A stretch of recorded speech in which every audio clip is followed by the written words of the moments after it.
అలా మీ పేరు? Moraboina Rambabu, 43వ division Telugu Desam party అధ్యక్షుడు.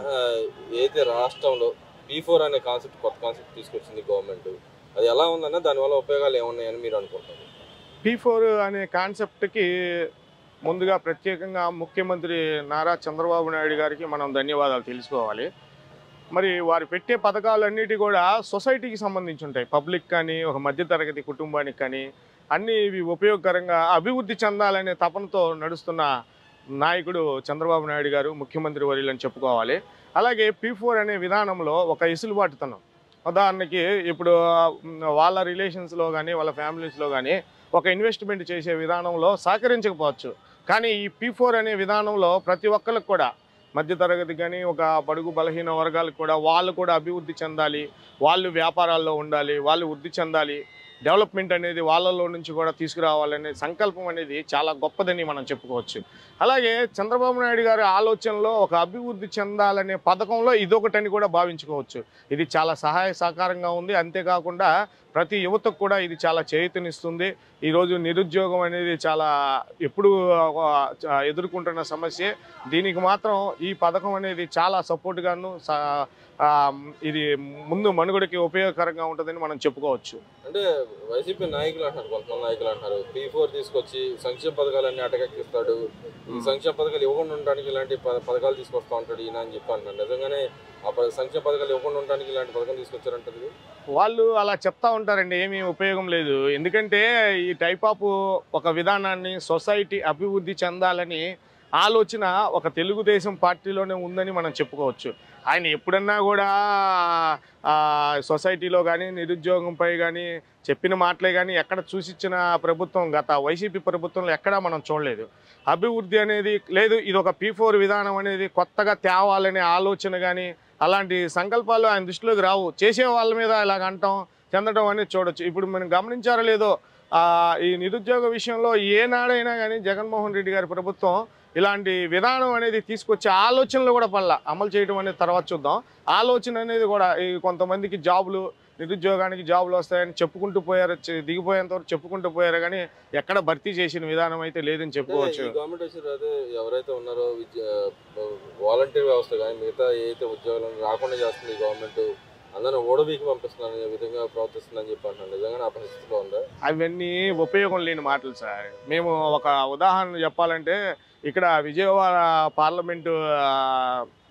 పార్లమెంటులో ఉన్నటువంటి కేశినేని శివనాథ్ గారు, మా పార్లమెంటు సభ్యులు, మరియు మా నియోజకవర్గం పశ్చిమ నియోజకవర్గం ఎమ్మెల్యే గారు సుజనా చౌదరి గారి ఆధ్వర్యంలో ఒక ట్రిప్పులో ఒక 3,000 మంది నిరుద్యోగులని, తర్వాత ఎంపీ గారి ద్వారా వచ్చేసి ఇంకొక 3,000 మంది అని, ఇలాగ జాబ్ మేళా కంపెనీలు జాబ్ మేళా నిర్వహించడం అనేది మాకు ప్రభుత్వం వచ్చి 1 year బిఫోర్లోనే వారు 2 సార్లు పెట్టారు. కేవలం ఇది నిరుద్యోగం భర్తీ చేయాలనేది నిదర్శనం అని మనం గ్రహించుకోవాల్సిన విషయం. ఇప్పుడు ఆ టైప్ ఆఫ్ ఉద్యోగాలు చిన్నపాటి ఆయన ఏదో క్రియేట్ చేసేసి వాలంటీర్ వ్యవస్థను తీసుకొచ్చారు. 1 సంవత్సరంలోనే ఇలాగ నిరుద్యోగం భర్తీ అవ్వాలని చెప్పి వాళ్ళ సంకల్పంతో మా ఒక పార్లమెంట్ సభ్యులు కేశినేని శివనాథ్ చిన్ని గారు కానీ, మా పశ్చిమ నియోజకవర్గం ఎమ్మెల్యే సుజనా చౌదరి కానీ వాళ్ళు సొంతగా కొన్ని కంపెనీలను పిలిచేసి నిరుద్యోగం భర్తీ చేయాలనే సంకల్పంతో కంపెనీ వాళ్ళని పిలిపించేసి అప్పటికప్పుడే 2 or 3 daysలో వాళ్ళకి అర్హత ఉన్న వాళ్ళందరికీ కూడా జాబులు అనేది భర్తీ చేసి, వాళ్ళు చెప్పినటువంటి టార్గెట్ ఒక 3,000 అంటే 3,000, 4,000 అంటే 4,000 ఆ టైప్ ఆఫ్ నిరుద్యోగులను భర్తీ చేశారు. ఎంతమంది నియోజకవర్గం స్థాయిలో కానీ, డివిజన్ స్థాయిలో కానీ ఏదో కంటి తుడుపుకి ఒక డివిజన్ స్థాయిలో ఒక 20 మంది 15 మంది అనేసి వాలంటీర్లు వేసినా కానీ ఈ టైప్ ఆఫ్లో 1,000 మందిలో కూడా ఇది ఎసులుబాటుగా వాళ్ళు జాబ్ మేళాలు పెట్టి నిర్వహించి అది కూడా నిరుద్యోగం అనేది భర్తీ చేస్తున్న కార్యక్రమం అని మనం గ్రహించాలి. అంటే ఇక్కడ చంద్రబాబు గారు నిన్న అంటున్నారు, ఏదో బటన్ నొక్కుడు కార్యక్రమం గతంలో జగన్మోహన్ రెడ్డి గారు చేసేవాళ్ళు, నేను ఇచ్చిన అన్ని డబ్బులు కూడా పెన్షన్ ఇస్తున్న దాంట్లో అంత కూడా ఇవ్వలేని పరిస్థితి అయినా కానీ చెప్తా ఉన్నాడు, నేను బటన్ నొక్కేవాడిని ఇప్పటికీ అన్ని డబ్బులు వచ్చేసాయి మీకు అని చెప్తా ఉన్నాడు. నిజమే అంటారు? బటన్ నొక్కే కార్యక్రమం జగన్మోహన్ రెడ్డి గారిదని మనం చెప్పుకోవచ్చు. ఎందుకంటే దానికి పెద్ద చిహ్నంగా ఎలాగంటే మన రాష్ట్ర స్థాయి రాజధాని స్థాయిలో కనపడిన విధానం ఏంటంటే పోలవరం ప్రాజెక్టు. ఆయన అక్కడికి వెళ్ళి బటన్ నొక్కుతాడే కానీ ఏ పనికైనా సంకల్పం చేసేసి ఏ రోజు కూడా పనులను జరగవని చెప్పుకోవచ్చు. అలాగే ఏ రోడ్లు ఈరోజు ఆంధ్రప్రదేశ్ రోడ్లు ఎన్డీఏ కూటమి ప్రభుత్వం రాకముందు అన్ని రోడ్లకి ఆయన బటన్ నొక్కే వచ్చాడు. పరమ గుంతల్లాగా ఉండిపోయినవి.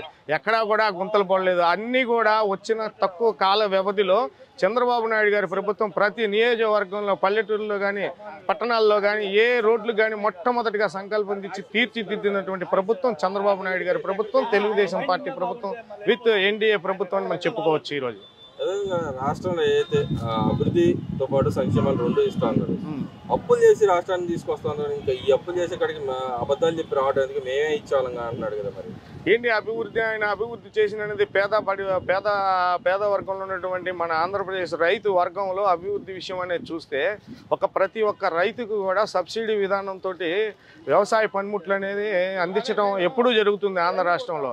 మరి అటువంటి విధానంలో ఆయన అభివృద్ధి చేసే పని అయితే ఏ రోజు కూడా సబ్సిడీ వ్యవసాయ పనిముట్లు అనే పుస్తకం అనేది జగన్మోహన్ రెడ్డి గారు ఎప్పుడు తెరవలేదు, రైతులకు అందించలేదు. ఈరోజు కూటమి ప్రభుత్వం రాగానే చంద్రబాబు నాయుడు గారి సారథ్యంలో మళ్ళీ కూడా వ్యవసాయ పనిముట్లని అందించి ఒక విప్లవాత్మకం ఎంతో హర్షం వ్యక్తం చేస్తున్నారు రైతులు. మళ్ళీ కూడా వాళ్ళకి చిన్నపాటి సబ్సిడీలతో ప్రతి ఒక్క చిన్నకారు రైతుకు కూడా పనిముట్లు అందటం, వాళ్ళకు ఉన్నటువంటి కొద్ది తరహా బిలో ఒక 5 acres ఉన్న రైతులకు కూడా పనిముట్లు అంది వాళ్ళ సొంత వ్యవసాయం చేసుకోవడం పెద్ద గొప్ప విషయంగా మనం భావించవచ్చు.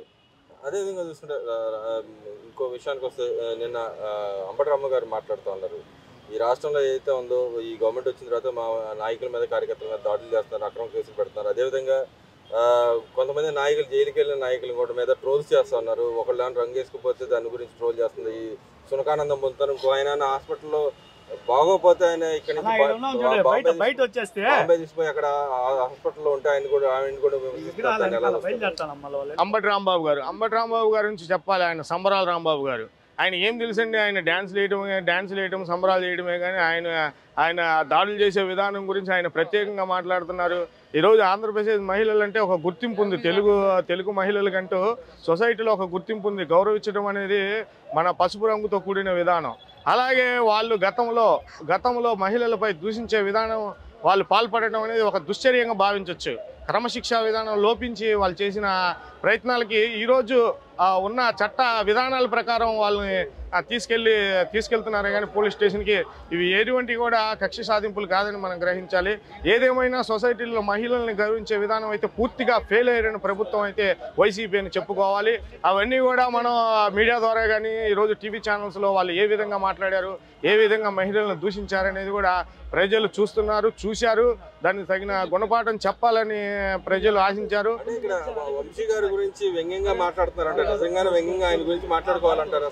అసలు ఆయనే వ్యంగ్యంగా చండాలంగా మాట్లాడాడండి. ఇప్పుడు మహిళలపై మాట్లాడే విధానం, దుర్భాషలు ఆడటం అనేది ఈరోజు పార్టీలు పదవులు ఆశించడం కోసం, ఏదో నాయకుడి దగ్గర మెప్పు పొందడం కోసం గతంలో ఆయన ఇష్టాచారంగా మహిళలను దూషించే విధానం కానీ, లేకపోతే ఒకరిపై దుర్భాషలు ఆడే విధానం కానీ కల్పించడం అని ఆయన అనవసరంగా నోరు జారే ప్రక్రియ చేశారు. కాబట్టి ఆయన పైన చట్టపర రీచలు జరుగుతున్నాయి. ఎటువంటి కక్షపూర్వ చర్యలు కాదని మనం భావించాలి.